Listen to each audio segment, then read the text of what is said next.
আসসালামু আলাইকুম। আমি এই মুহূর্তে আছি নেত্রকোনা। ঢাকা শহরে এত এত ডিম, হাঁসের ডিম, মুরগির ডিম আপনারা যে পান, ঢাকা শহরে যে এত এত চাহিদা, কই থেকে এগুলো আসে? আসেন আজকে দেখে আসি। এই নেত্রকোনার মোহনগঞ্জ থানায় এই ডিমের যে বাজার, আজকে আজকে মঙ্গলবার, সাপ্তাহিক একদিন একটা বাজার থাকে। আসলে আমরা এই ডিম বাজার থেকে ঘুরে আসি। আসসালামু আলাইকুম। ওয়ালাইকুম সালাম। আমার নাম হলো মোহাম্মদ কামরুল ইসলাম সুমন, আমার বাসা মোহনগঞ্জ। আজকে আমরা মাল কিনছি 1450 থেকে 40 টাকা 30 টাকা এরকম মাল কিনছি।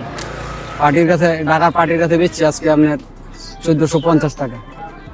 শোতে 10 টাকা 15 টাকা এরকম লাভ করি।